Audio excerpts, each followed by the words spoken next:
Hey y'all, what's going on? Hope everyone had an amazing weekend this weekend. Got some things done, had some fun, and we're healthy and safe. We're going to start this week off, right, you guys? We're going to talk today about energy systems. Now, I know it's not the most sexy conversation, though. We've been talking a lot more about mindset and kind of improving those things, but we've also been discussing a lot about purpose and understanding why we do the things that we do. And so today we're going to discuss energy systems and how that corresponds to your workouts, and hopefully it also helps you understand some of the reasoning behind the things, some of the programs and movements that we utilize on a daily and a weekly basis. All right, so we're going to discuss 3 energy systems that we utilize during exercise. All right, for those visual folks out there like myself, I'm going to put this on a little graph, hopefully give you a little bit of a visual sense to understand what we're talking about. All right, so what we got going on today, we're going to go on a little graph here. We got X and Y. All right. 100. Okay. On the side here, this is going to be your percentage in which you utilize that energy system. Okay. Along the bottom here is going to be your time.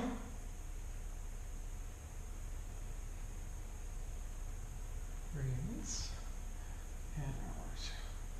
Okay. So this is the time in which, or the duration in which you're exercising. Okay, so we have 3 energy systems, like I said. We have a short, an intermediate, and a long duration energy systems. All right, our first and immediate energy system, it starts off at 100%. It's really fast and explosive, and then drops off very quickly around that 10-second window. All right, now this one is called your ATP creatine phosphate or phosphagen system. Okay, now it's a mouthful, but I'll write it up here for y'all. ATP creatine phosphate or phosphagen system. Okay, now think of this as far as exercises like plyometrics, jumping, your max lifts, squatting, deadlifting.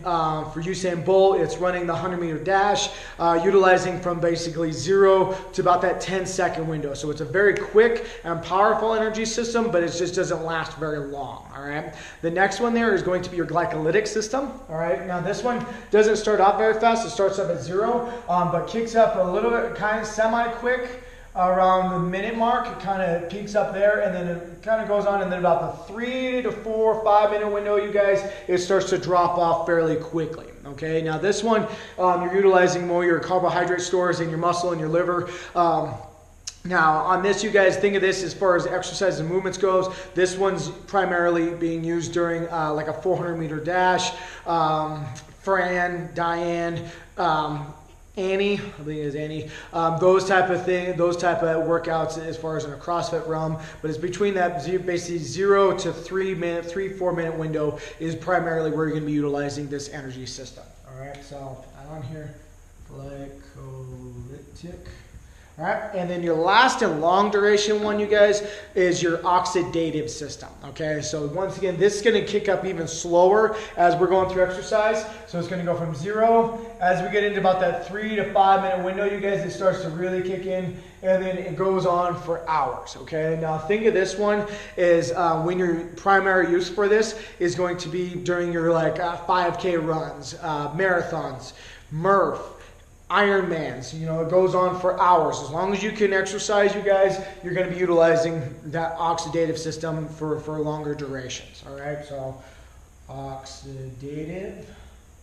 Okay, so on this, you guys, one thing I also want to point out is during exercise, at no one point are you utilizing just a single one of those energy systems, okay? So as you can see here, during all bouts of exercise, I'm utilizing some shape or some form of all 3 of those energy systems, okay? So if I'm a marathon runner, I'm not just using my oxidative system. If I'm a sprinter, I'm not just using my ATP glycolytic system. My ATP creatine phosphagen system. If I'm a 400-meter dash guy, same thing. I'm not just utilizing my glycolytic. I'm somewhere in shape, form, utilizing all 3 of these, okay? So first off on that, you guys, that's why it's important for us to not only when we are training, to train the one that we're primarily using, but at the same time train all three of those. Okay, that's why it's important for an Ironman athlete, an endurance athlete, to not just go long and focus on, you know, hour plus runs, an hour and a half plus runs, get up to 60, 80 miles a week. It's also important that they focus on sprinting. You know, it's important that we build the ATP creatine phosphate system. It's important that we work those intermediate runs at the same time so we can work on our glycolytic system. Because if I improve one of these, it's going to have an effect on my other one. If I improve my ATP creatine phosphate system, I'm going to increase my aerobic capacity, my ability for my oxidative system. Same thing goes for the glycolytic. So they all three feed off each other. So that's one of the reasons why we do the constantly varied. Each week we utilize. Typically our weeks end up being, we'll have a shorter duration, some sort of interval work program in there. Kind of an intermediate is probably kind of where our primary focus is. And then every now and then we'll go longer and slower to emphasize that oxidative system. So that's one of the main things we kind of consider when we're going and programming exercises. But the biggest thing I want to hopefully get across to you guys is when it comes to scaling workouts, really kind of let this sink in, okay? One of the workouts we did a couple weeks ago was Fran. You know, it's 21-15-9 of thrusters and pull-ups. Prescribed weight there is 95 for the guys, 65 for the ladies. You know, and oftentimes we see athletes like, you know what, I can do 95-pound thruster. I can do pull-ups. I'm going to do that no matter what, no matter how long it takes me to get there, I'm going to do that. You know, the way they chase the RX next to their name. But the big part they miss out on is what the workout is actually meant to achieve and what the stimulus is in which that workout is written for. Now, workout is written for around that 3-minute window stimulus, so it's meant to be a hard, aggressive time frame and really hitting home on your phosphagen system and your glycolytic system. Now, if that same athlete goes through and no matter what goes through that, they charge through it, get through it all, and it takes them 12 minutes to get through. You know, they may get the RX next to the name, but they completely miss the boat as far as what that stimulus is, and they're not setting themselves back, so they still got a little bit fitter, but they miss that stimulus, and in turn, not the full benefit of the workout. Where if that athlete perhaps would have done 75-pound thruster and still did the pull-ups, but instead of going 21-15-9, did maybe 15-12-9, where they could have probably cut their workout time in half, push at a high rate, really emphasize that glycolytic system a little bit more, and that would have helped improve their fitness in the long run. So oftentimes you guys don't think of it as just as a load stimulus, movement stimulus.